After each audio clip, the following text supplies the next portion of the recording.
concept of gross national happiness, GNH, was developed by the Kingdom of Bhutan. We've probably heard of GDP. When people try to evaluate how is a country doing, they look at the GDP, which is the gross domestic product of the company. But Bhutan wanted to see how happy are people in their nation and came up with this idea. And they came up with Gross National Happiness Index, GNHI. So this became a success that a global body called the Happiness Alliance took inspiration from Bhutan, and they developed between the year 2011 and 2016, they created a massive survey instrument called the Happiness Index, and they started using that. So they found that, how do we find out if people are happy? So they listed a few categories to see what are the ones they want to evaluate in which people's happiness can be captured. So one is psychological well-being. Are people optimistic? Do they have a sense of purpose? Second is health. What is their energy level? Third is their time balance. Do they have time to cover everything?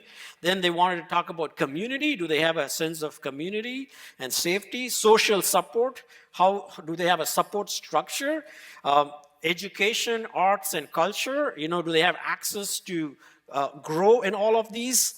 Environment, do they live in a good environment, healthy, non-polluted? Governance, do they trust their government? Is the government corrupt, or is it competent? And material well-being, how are they doing financially? So they give you a bunch of questions in all of these, and based on people's responses, they thought they could come up with a happiness index. Now it is interesting, we may think that if all of these things are well, we would be happy. If that is the case, Silicon Valley should be the happiest place on planet Earth. But sadly, we know that it is not. Friedrich Nietzsche is a European German philosopher. He was the one who came up in the 1800s with the famous phrase called "God is dead." Despite being the son of pastors and grandson of pastors, when he went to university, he rejected his Christian faith. He then wrote a book which he called The Antichrist, a title which he was bold enough to even apply to himself. It is one of the most violent anti-Christian books that was written in the year 1888, exactly a year before he went mad. In it, he defines what is good as all that heightens the feeling of power. He said, what is good?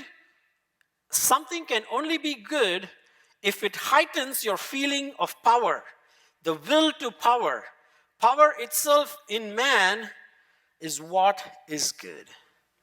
And he said, what is bad is all that proceeds from weakness. In fact, when he read the Bible, guess who was his favorite character in all of the Bible? He had only one solitary figure Nietzsche liked in the whole Bible, and that was not Jesus Christ. It was Pontius Pilate, the Roman governor.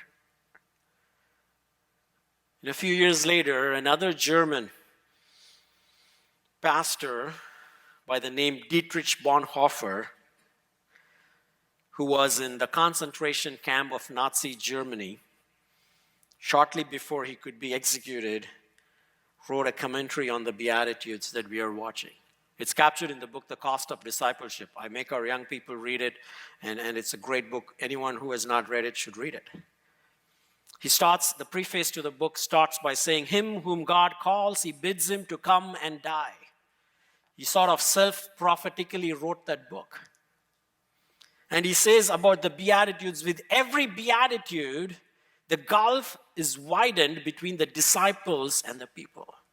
You know, the concept of happiness or the blessedness that Jesus says he's going to give is exactly opposite to what Nietzsche or the happiness index or what the world defines to be happiness.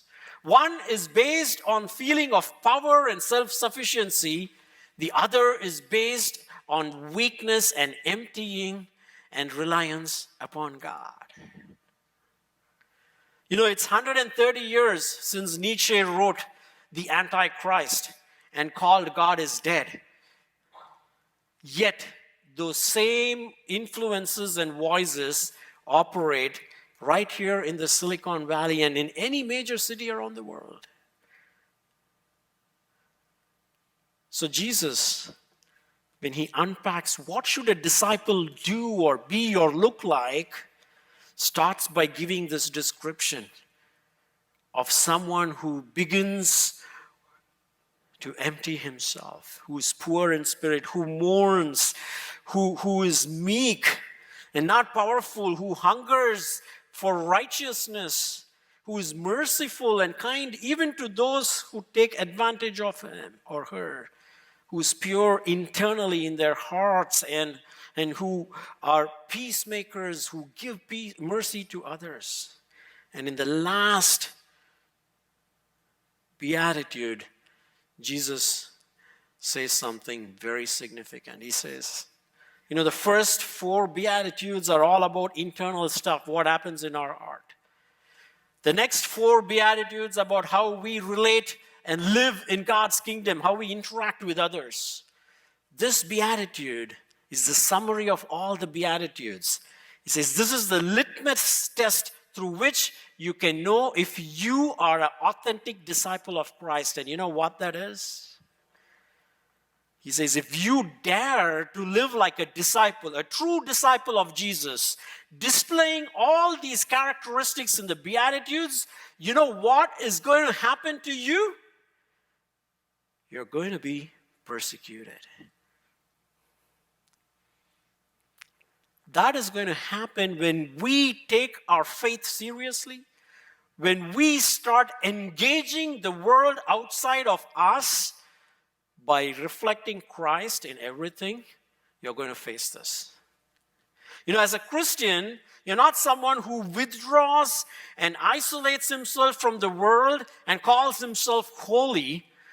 We are called to live a life. We are going to see that as a salt and light in the world. And when you attempt to do that, you're going to be persecuted.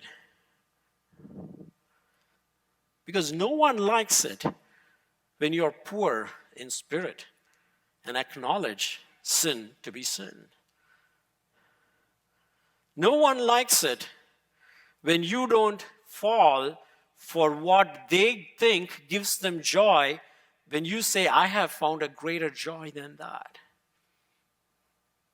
So I want to list 5 different characteristics that we can infer from this last and most significant beatitude.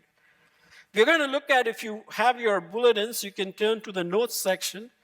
We're going to start by looking at 2 blessings because of persecution and 2 types of persecution. We are going to look at 2 responses to persecution, 2 possible inspirations to persecution, and how we can endure persecution. So let's start with the first characteristic. You know, this is the only beatitude in these 2 verses, which are parallel to each other, that the word blessed is used twice. In every other beatitude, Jesus says, when you display those characteristics, you are blessed. But he says, when you're persecuted, it's like you're doubly blessed. Which means he's just placing an extra emphasis on this beatitude compared to the others. And the reason for that is the Greek verb that is used to describe blessed are you who are persecuted. For those who are literature students, you know it's a passive perfect participle. And it could be translated as those who allow themselves to be persecuted. You know, the perfect form indicates that this is continuous. There is a continuousness in this. There's a continuous willingness to endure persecution if it is the price of godly living. It's not a one-time thing. And therefore, he says, when someone's able to live out all these internal and external characteristics, knowing that they're going to invite persecution and letting them to embrace that, he says that's the reason you're doubly blessed. You're doubly blessed. Now, what are the two types of persecution? If you look at these verses, 11 and 12, especially verse 11, it says, "Blessed are you when others revile you and persecute you and utter all kinds of evil against you falsely on my account." Now, if you're being persecuted because you're stupid or you do things in anger or you're just being crazy, that's not persecution. He says there are two types of persecution. One is verbal and the other is physical. He says insults and harsh words, which is slander. Insults are something when people tell straight on your face. And slander is something that happens behind your back when nobody knows what they say about you, that you can't even fix this. A year ago, maybe I shared this story, and some of you know, a student senator at UC Berkeley, who's also friends of some of our kids, was kicked out of her own party and was pressured to resign or face a recall because of her religious Christian beliefs, and she said she won't back down. Her name is Isabella Chow. She's a daughter of a Malaysian Cambodian immigrant, and she was a junior, double majoring in business administration and music. And what she did was simply abstaining from a largely symbolic student vote because she fully did not agree with certain clauses of the pro-LGBTQ plus bills, which passed from the support of 18 out of 20 senators, another one being absent. So they called her to her face as homophobic and transphobic. And within 2 days, literally the entire campus was against her. And this is what she said when they pulled her up. She said, "No matter how difficult this has been, if I don't represent the Christian perspective, the minority perspective, there won't be anyone to represent these views. I'm doing this for the Christian community. I know that I was called for such a time as this. Backing down is not an option, especially when backing down means giving into political pressure and political correctness." Isn't that awesome? A 19, 20-year-old Jew, I think she was even younger than that, standing up for her faith in one of the most hostile campuses, the most popular and the elite campuses in the entire world, standing her ground for her faith. She said, "I cannot vote for this bill without compromising my values and my responsibility to the community that elected me to represent them." And this is what she said with boldness. "As a Christian, I personally do believe that certain acts and lifestyles conflict with that is good, right, and true. I believe that God created male and female at the beginning of time and designed sex for marriage between one man and one woman." She was not even a preacher. She was not even saying this inside a church. "For me to love another person does not mean that I silently concur when at the bottom of my heart I do not believe that your choices are right or the best for you as an individual." And what happened? Several groups on campus issued statements condemning her, demanding she resign or face a recall, and the groups she aligned with disassociated from her, all except the Christian groups. And then hundreds of students graduated at the Associated Students of the University of California Chambers. The majority, one by one, telling Chow to resign with a large banner reading, Senator Chow resign now, taped to the wall. This is what this verse is talking about. To your face and behind her back. Why? Because she stood for what she believed was her God-given faith and what was truth. This was not an isolated event either.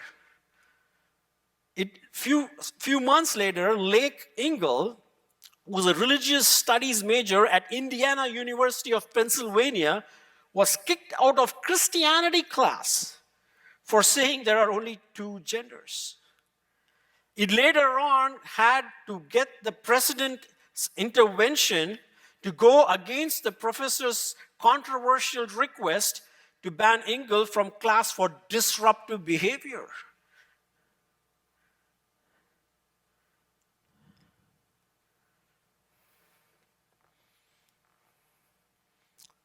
See, this is happening right now in campuses across this nation where some of our kids are already there or some of our children will go one day. But that is what happens when you just not even do anything, but you just live out your Christian faith and convictions.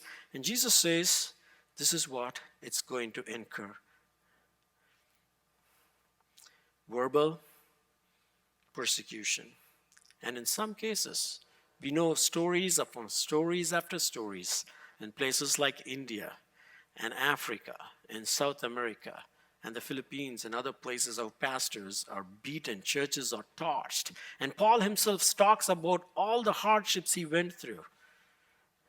That is what happens for someone who wants to be an authentic disciple of Christ. After 18 days, Ingle won a victory. He was allowed to get back to class so he could graduate in time. Otherwise, he would not have been able to. But not all stories end that way. Sometimes they last.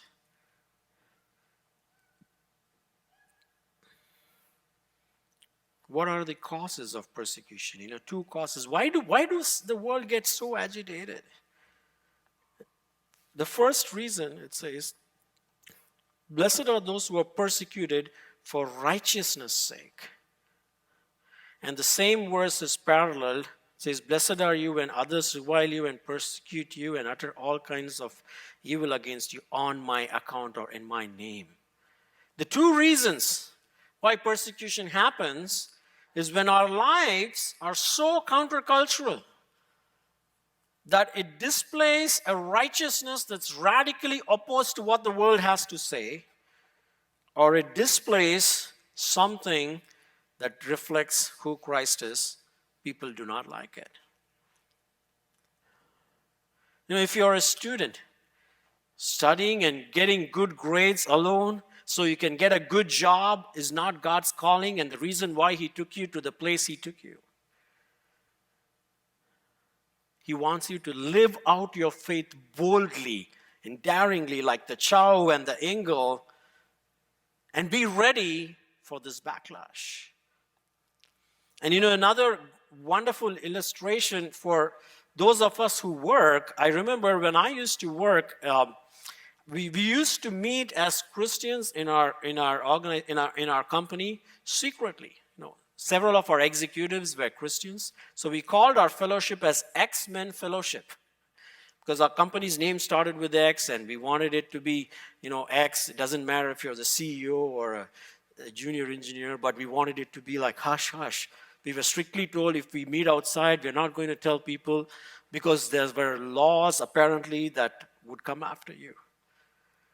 In this context, in Salesforce, there was a senior director, Sue Warnke. I think she's a good friend of Suresh.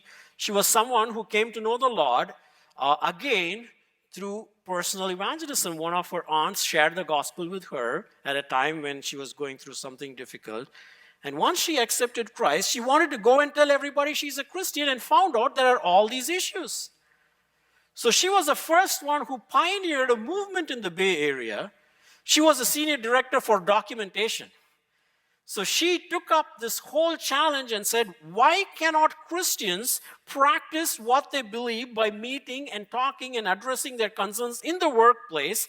And went and addressed all the authorities and was the first one to open up where people could freely, openly come and say, hey, I am a Christian.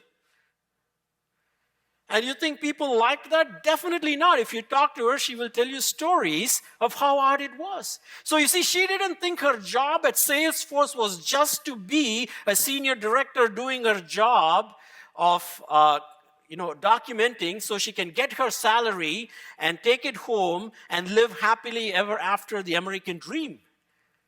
So if you are in your workplace, the question to ask is whether you are a student in a university or if you are working somewhere, are you facing some kind of persecution? Because if not, the obvious inference is you're not living your life strong enough, clear enough, loud enough, countercultural enough that people are actually disturbed just by how you are and who you are.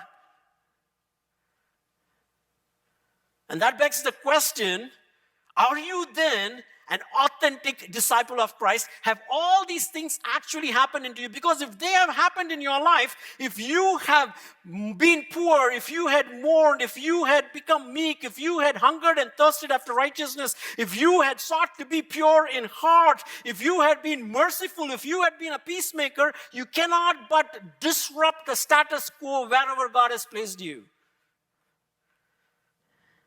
That's the disciple. That's the kingdom that Jesus says he's going to bring. And it's not through power. You're not going to punch people in the face. You're not going to force people and say, I want to convert you to become a Christian. Through weakness, through brokenness, through peacemaking,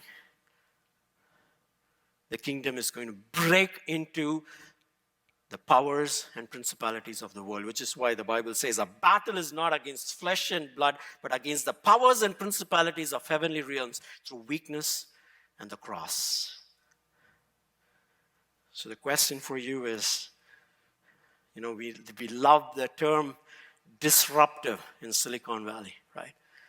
Disruptive technologies, disruptive startups. Are you a disruptive Christian wherever God has placed you? If not, you may want to reread the sermon and God's word to really see, where am I, God? What actually has happened and what has not happened? And plead with him, God, can you make this work deeper in my life? Or if you're someone who's probably not working out there, I'm not a student, I'm just a mom with kids, and you can face that too. When you sit with a bunch of moms and they start gossiping about someone's life and you say, stop it, they're not going to like you. They're going to isolate you. Whether it is something as simple as that or something as huge as what Isabella Chow did, as a Christian, God says, I want you to be my disciple, not a namesake disciple, not a fake disciple, not a nominal disciple or whatever you want to put. I want to be an authentic disciple who can help break my kingdom into this world. And what are two possible responses to persecution? This is the strange part. When I hear that some pastor, a year ago or so, one pastor in my hometown of Chennai was killed and they hung his body on a tree outside his home, my first response was anger. I wanted to find those guys and I wanted to do the same to them. It's terrible. But you know what God says your response should be? Very strange. Verse 12 starts with that. It says, rejoice and be glad. What? When someone's persecuted, you want to rejoice and be glad? I get angry, God. I want to do something about this. He says, no. Because that's what Jesus did. In 1 Peter 2:21, it says, when he was reviled, he reviled not in return, but he continuously gave them over to God, who is a righteous judge. Because that's not your job. Because God is above all and everyone, and he's going to take care of what happens to his children. But how can you rejoice and how can you be glad when people do these things to you, when they're trying to ask you to step down, when they are not letting you sit in a class, when they are mocking you for saying you're a Christian, when they are making jokes about you when you refuse to join their drinking party on the weekends, how can you rejoice? Don't I feel ashamed? Isn't it hard, God? Elsewhere in the New Testament, there are many different reasons that are given for rejoicing under persecution.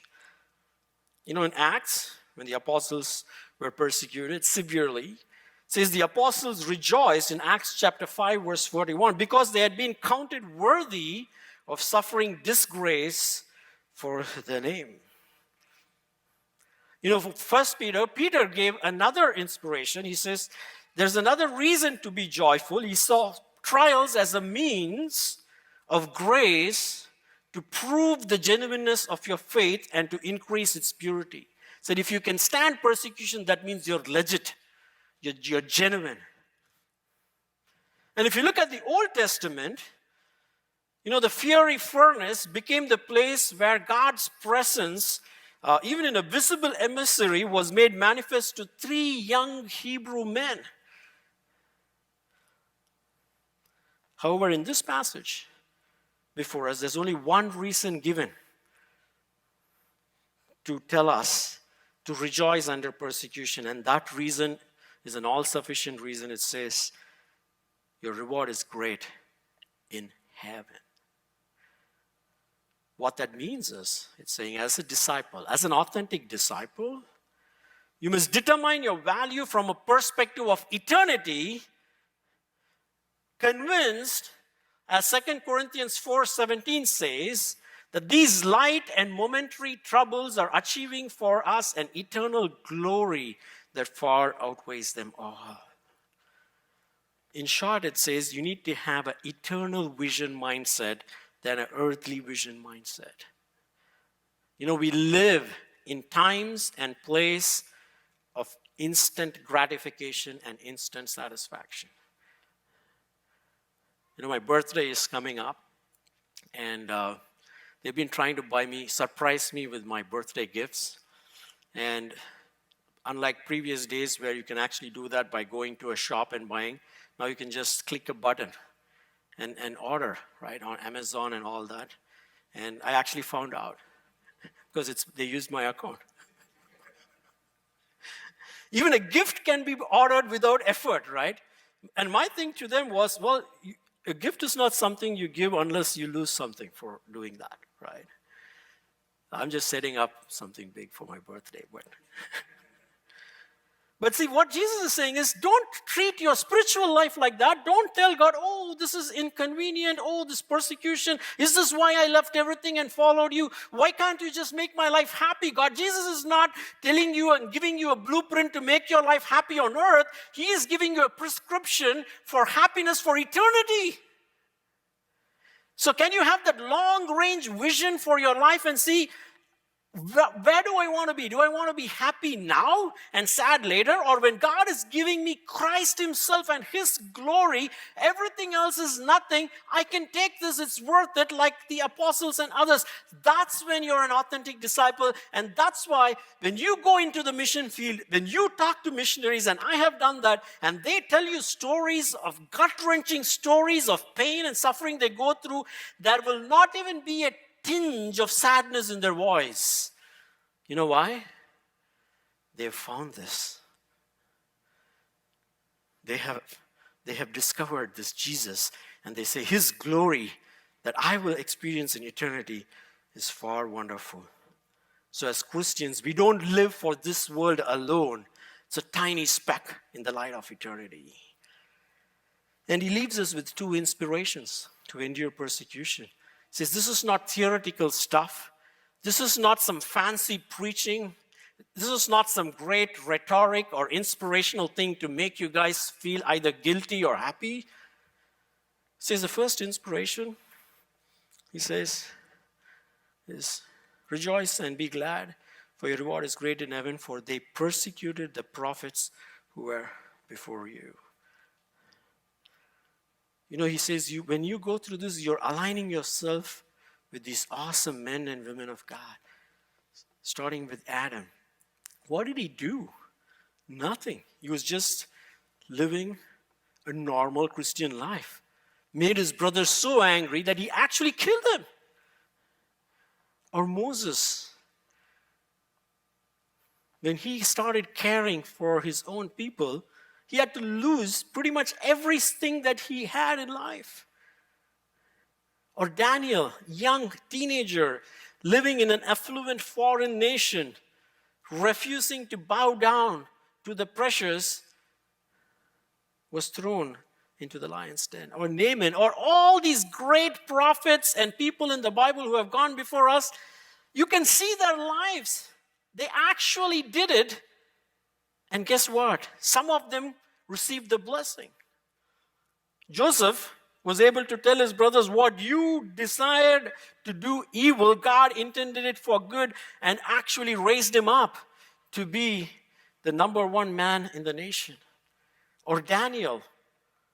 But that was not how every story ended. There were others who were beaten, flogged, killed, we never know. But he says, that's the heritage. That's your inspiration. Look up to them. When ordinary basketball players can become icons of our culture that we become fans of, he says, be fans of these prophets. Be fans of these awesome men and women, guys. And secondly, he says, you know what? The biggest inspiration is yours is the kingdom of heaven. Like right now, you can experience the kingdom of heaven in your life because Christ gave away everything he had so we can have everything we never dreamt of. Dr. Martin Lloyd-Jones, who was the preacher during World War II in Britain of one of the largest churches, he was asked by a reporter once. He was a leading physician. He had studied to be a physician, a medical doctor, and was having an offer to really do well, and he could have made a lot of money and all of that. So this reporter went to him and asked, "Sir, don't you realize that you could have gone that path? Why did you choose to become a preacher? Haven't you lost everything? Has it been worth it?" And Dr. Martin Lloyd-Jones looked at that reporter and said, "You have no idea what you're talking about. I lost nothing, but I gained everything. Because what I have in Christ far outweighs what anything this world has to offer or can take away from me." That is what an upside-down kingdom looks like, my friends. And that is what God is in the process of making. He is not interested in having more people come inside his church and warm the pews and leave out and nobody will know that they are Christians. He wants people to have this deep inside-out transformation so they can bring this upside-down kingdom in the world outside them. So as we conclude this series, I'd like us to take a minute as we go into a time of prayer and ask ourselves these reflective questions. Am I experiencing any persecution in my life right now in a small way or a big way? Which is not because of my sinfulness or stupidity, but because I'm trying to live a Christ-like life. And if not, maybe you're so withdrawn or we have just given up and we are just afraid of this world or whatever may be the reason. Maybe ask God to show you that. And if there are any even deeper causes for that, maybe there are certain things you haven't experienced in your authentic spiritual journey, and ask God to reveal that to you so that you can actually have those experiences, have those understandings, and above all, discover Christ and the cross in a powerful way that you can reflect him and unleash this kingdom in this world. Let's pray.